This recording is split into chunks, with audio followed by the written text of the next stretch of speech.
ሌላ አስደናቂ ድል ኢትዮጵያውያን ተቀዳጅተዋል ከወደ ቻይና።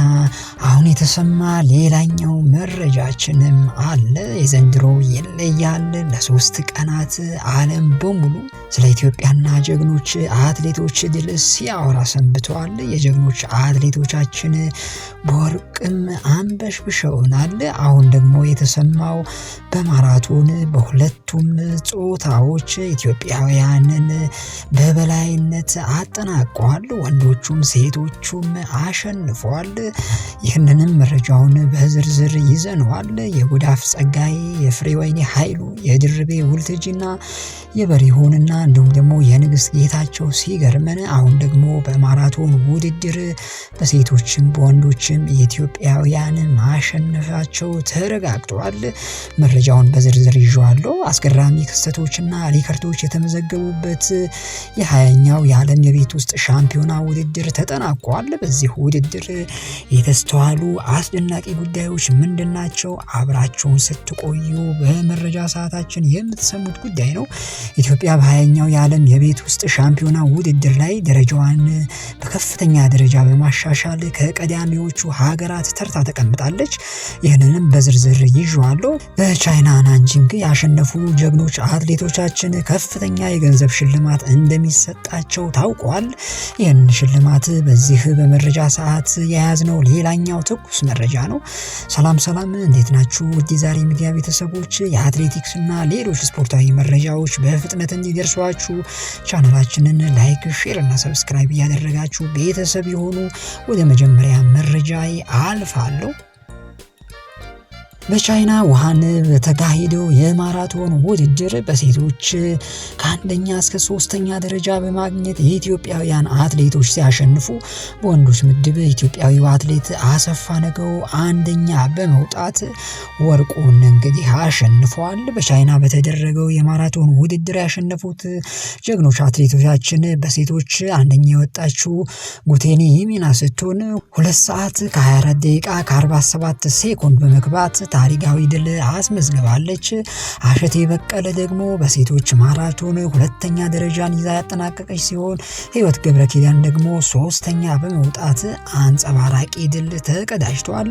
በወንዶች ምድብ ደግሞ አንደኛ በመውጣት በሌላኛው የቻይናዋ ከተማ ውሃን የኢትዮጵያን ሰንደቅ ዓላማ ከፍ ብሎ ያውለበለበው አሰፋ ነገው ሲሆን 2 ሰዓት ከ08 ደቂቃ ከ51 ሴኮንድ በመግባት አዲስ ታሪክ ሰርተዋል። ይህ ማራቶን በነገራችን ላይ ከዓለም የቤት ውስጥ ሻምፒዮና ውድድር የሚለይ ሲሆን በቻይናዋ ሌላኛዋ ከተማ የተካሄደ ውድድር ነው። እንግዲህ ትላንት እሁድ ቀን ላይ በወርቅ የተንበሸበሽን ሲሆን አመሻሽ ላይ ደግሞ በማራቶን እጅግ አስደናቂ የሆነ ድል አግኝተናል። ባለፉት 3 ቀናት የኢትዮጵያ ሰንደቅ ዓላማ ከፍ ብሎ ተውለብልቧል። በሴቶች 1500 ሜትር ጉዳፍ ጸጋይ ሪከርድ በመስበር የ2025ቱ የዓለም የናንጂንግ የዓለም ሻምፒዮና ውድድር አሸንፋ አንጀታችንን አርሰዋለች። በዚህ 1500 ሜትር ጀግናዋ አትሌት ድርቤ ወልተጂ 2ኛ በመውጣት ለሀገሯ የብር ሜዳሊያ በማምጣትም አኩርታናለች። እሁድ ከሰዓት በተደረገው ሌላኛው የዓለም የቤት ውስጥ ሻምፒዮና በ600 ሜትር ሴቶች ንግስት ጌታቸው 2ኛ በመውጣት ለሀገሯ የብር ሜዳሊያ ማምጣትም ችላለች። ወጣቷ ንግስት ቀጣዩ የኢትዮጵያ ኮከብ አትሌት መሆኗንም አስመስክራለች። በፓሪስ ኦሎምፒክ 2ኛ በመውጣት ለሀገሯ የብር ሜዳሊያ ያመጣችው ጽጌ ድጉማ 6ኛ በመውጣት አጠናቃለች። በተለይ ጽጌ ርቀቱን ታሸንፋለች በሚል ከፍተኛ ግምት ተሰጥቷት እንደነበር የሚታወስ ነው። ወጣቷ ጀግና አትሌት ንግስት ጌታቸው 1 ደቂቃ ከ59 ሴኮንድ ከ63 ማይክሮ ሴኮንድ በሆነ ጊዜ 2ኛ ሆና በመግባት የብር ሜዳሊያውን ማምጣት ችላለች። የገባችበት ሰዓትም የምን ጊዜም ምርጥ ሰዓቷ ነው። አስቀድሞ ማለትም ቅዳሜ በጀግናዋ አትሌት ፍሬወይኒ ኃይሉ አማካኝነት በ3000 ሜትር የሴቶች የፍጻሜ ውድድር አንደኛ በመውጣት የመጀመሪያው የወርቅ ድል በማስመዝገብ አንድ ብለን የጀመረን ሲሆን በ3000 ሜትር የወንዶች የፍጻሜ ውድድር ደግሞ በሪሁ አረጋዊ 2ኛ በመውጣት የብር ሜዳሊያ በማግኘት ውድድሩን በድል እንድንጀምር በር ከፋቾችም ናቸው። በተለይ ፍሬወይኒ ኃይሉ ቀደምቶቹ ጀግኖች አትሌቶቻችን ቀነኒሳ በቀለ፣ ጥሩነሽ ዲባባና ኃይሌ ገብረስላሴ በመጨረሻው ዙር ላይ ተፈትልኮ በመውጣት የሚታወቁበት የአጨራረስ ስልት በመከተል ነው እንግዲህ በድንቅ ብቃት ያሸነፉት። በቻይና ናንጂንግ ሲካሄድ የቆየው 20ኛው የዓለም የቤት ውስጥ አትሌቲክስ ሻምፒዮና የተጠናቀቀ ሲሆን ኢትዮጵያ ደረጃዋን ከፍ አድርጋለች። ከ1 እስከ 3ኛም ደረጃ ባሉትም ተቀምጣለች። ኢትዮጵያ በሻምፒዮናው በ3000 ሜትር ሴቶች ውድድር በጀግናዋ አትሌት ፍሬወይኒ ኃይሉና በሴቶች በ1500 ሜትር በሌላኛዋ ጀግናዋ አትሌት ጉዳፍ ጸጋይ የወርቅ ሜዳሊያ አግኝታለች። በተጨማሪም በወንዶች 3000 ሜትር በጀግናዋ አትሌት በሪሁ አረጋዊና በሴቶች 1500 ሜትር በጀግናዋ አትሌት ድርቤ ወልተጂ እንዲሁም በ800 ሜትር ሴቶች በጀግናዋ አትሌት ንግስት ጌታቸው አማካኝነት 3 የብር ሜዳሊያዎች አግኝታለች። በአጠቃላይ በ2 ወርቅ በ3 የብር ሜዳሊያ በአጠቃላይ በ5 ሜዳሊያ እንግዲህ ኢትዮጵያ በ3ኛ ደረጃ ተቀምጣለች። በነገራችን ላይ ይህ ደረጃ ኢትዮጵያ ከዓለም 3ኛ ከአፍሪካ ደግሞ 1ኛ ደረጃ አስቀምጧታል። በሌላ መረጃ ደግሞ የናንጂንግ የዓለም የቤት ውስጥ ውድድር በግልም በቡድንም አሸናፊ የሚሆኑ አትሌቶች የሚያገኙት የገንዘብ ሽልማት መጠን ታውቋል። በ20ኛው የዓለም የቤት ውስጥ አትሌቲክስ ሻምፒዮና በቻይናዋ የባህል ከተማ ናንጂንግ ሲካሄድ አሸናፊ አትሌቶች የሀገራቸውን ሰንደቅ ዓላማ ከፍ አድርገው ከማውለብለብ በተጨማሪ ከፍተኛ የገንዘብ ሽልማት ያገኛሉም ተብሏል።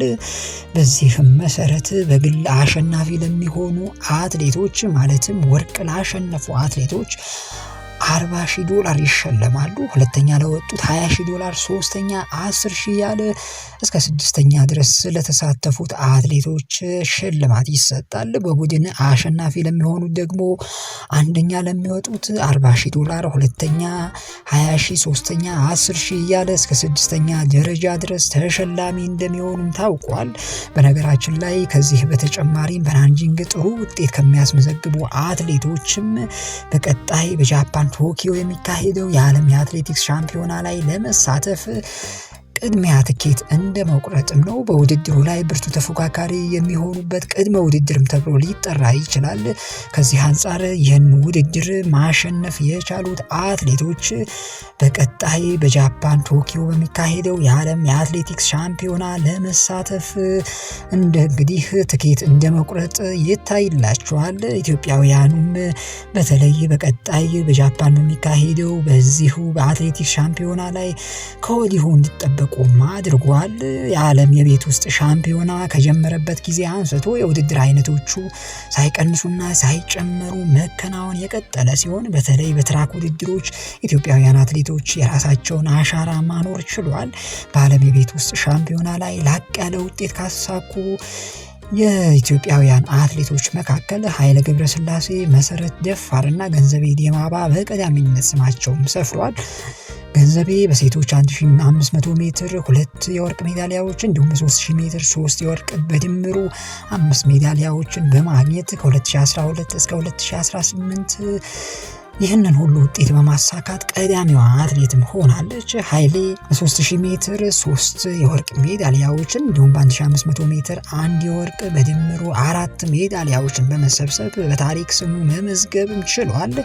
ሌላዋ ኢትዮጵያዊት መሰረት ደፋር ስትሆን በ3000 ሜትር 4 የወርቅ 1 የብርና 1 የነሐስ በድምሩ 6 ሜዳሊያዎችን በመሰብሰብ በዓለም የቤት ውስጥ ሻምፒዮና ፕሮግራም ውስጥ በታሪክ ስሟ ከሰፈሩ መካከል አንዷ ነች። የኢትዮጵያ አትሌቲክስ ቡድን በዓለም የቤት ውስጥ ሻምፒዮና ውድድር መሳተፍ ከጀመረበት ጊዜ አንስቶ በተለይ በ2022 በሰርቢያ ቤልግሬድ የተከናወነው የቤት ውስጥ የአትሌቲክስ ሻምፒዮና 4 ወርቅ 3 ብር እንዲሁም 2 ነሐስ በድምሩ 9 ሜዳሊያዎችን በመሰብሰብ ከዓለም አንደኛ ደረጃን በመያዝ ያጠናቀቀበት ስኬታማው የሻምፒዮና ጊዜ እንደነበረ የሚታወስ ነው።